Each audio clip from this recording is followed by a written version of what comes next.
సంకేతాలు కూడా ఇచ్చారు. బీఆర్ఎస్ సర్కార్ బుధవారం పొంగిలేటి భద్రతను తగ్గించింది. పొంగిలేటి బీజేపీలోకి వెళ్లనున్నారనే ప్రచారం ఊపందుకోగా ఆయన్ను ఆహ్వానించేందుకు బీజేపీ కూడా సిద్ధంగా ఉన్నట్లు తెలుస్తుంది. ఇక దీనిపై మరింత సమాచారాన్ని మా ప్రతినిధి గోవింద్ అందిస్తారు. గోవింద్, చెప్పండి, మరి బీజేపీ కండువను కప్పుకొనున్నారా పొంగిలేటి? దీనిపై మీ దగ్గర ఉన్న అప్డేట్స్ ఏంటి గోవింద్? థ్యాంక్ యూ ధరణి. ఖమ్మం జిల్లా చూసుకున్నట్లయితే మాజీ ఎంపీ పొంగులేటి శ్రీనివాసరెడ్డి కూడా పార్టీ మాత్రం కూడా సమర్థిస్తుంది. ఏదైతే భారత రాష్ట్ర సమితి రాష్ట్ర నాయకులు పొంగులేటి నాయకులు ఖమ్మంలో చలామణి అవుతున్న నేపథ్యంలో మాజీ ఎంపీ పొంగులేటి శ్రీనివాసరెడ్డిపై రాష్ట్ర ప్రభుత్వం కూడా ముఖ్యమంత్రి కేసీఆర్ టార్గెట్ గా కూడా పెట్టినట్టు కూడా మనకు సమాచారం తెలుస్తుంది. ఏదైతే ఈ సంవత్సరం నూతన సంవత్సరంలో మొత్తం రోజున ఆత్మీయ సమ్మేళనం పేరుతోని సమావేశం నిర్వహించి ఖమ్మంలో పొంగులేటి శ్రీనివాసరెడ్డి మాట్లాడిన తీరుని కూడా హైకమాండ్ నిశ్చితంగా పరిశీలిస్తున్న పరిస్థితి.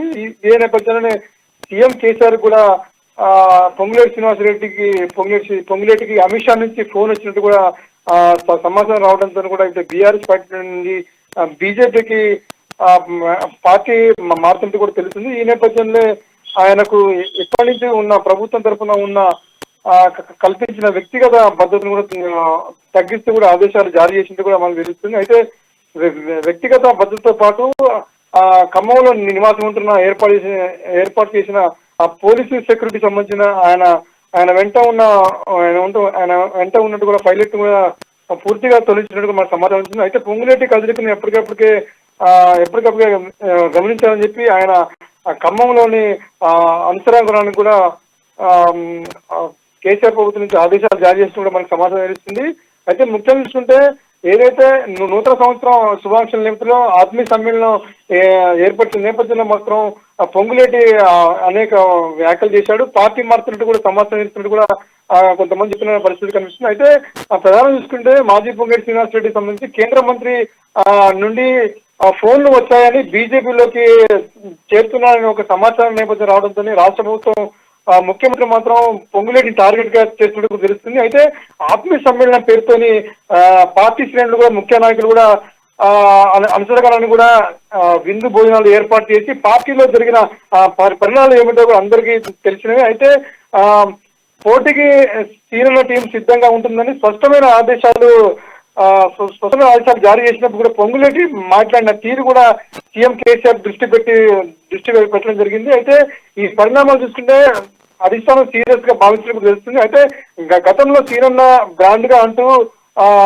ముదిరిన జరిగిన సభలో కూడా పొంగులేటి శ్రీనివాసరెడ్డి మాట్లాడిన తీరును కూడా తీవ్రంగా పరిగణించినట్టు కూడా తెలుస్తుంది. అయితే ఏదైతే పార్టీ మారుతున్న సమాచారం రావడంతో ఆయనకి అనుకున్న జడ్జిగారు గారి 3+3 కూడా 2+3గా తగ్గించారు. ఈ నేపథ్యంలో ఖమ్మం నగరంలోని ఆయన అభిమానులు కానీ ఆయన పార్టీ కార్యకర్తలు కానీ తీవ్ర అసహనం వ్యక్తం చేసిన పరిస్థితి. అయితే గత కొన్ని రోజుల నుంచి కూడా పార్టీ విడిచినట్టు సమాచారం కూడా రావడంతో కూడా కార్యకర్తల్లో కొంచెం ఆనందం ఉన్నప్పుడు కూడా అధిష్టానం మాత్రం కేంద్రీకమై పొంగులేటి శ్రీనివాసరెడ్డి పూర్తిగా టార్గెట్ ఇచ్చినట్టు కూడా మనకు తెలుస్తుంది. Tarangini. Right Govind, thank you.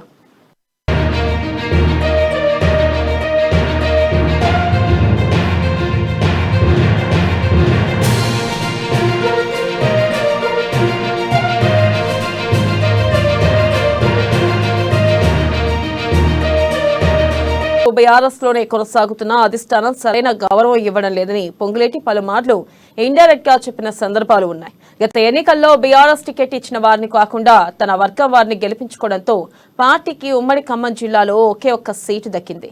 ఇక దీనిపై సీఎం కేసీఆర్ ఆగ్రహం వ్యక్తం చేయడంతో పాటు అప్పటి నుంచి పొంగులేటిని దూరం పెట్టినట్లు సమాచారం.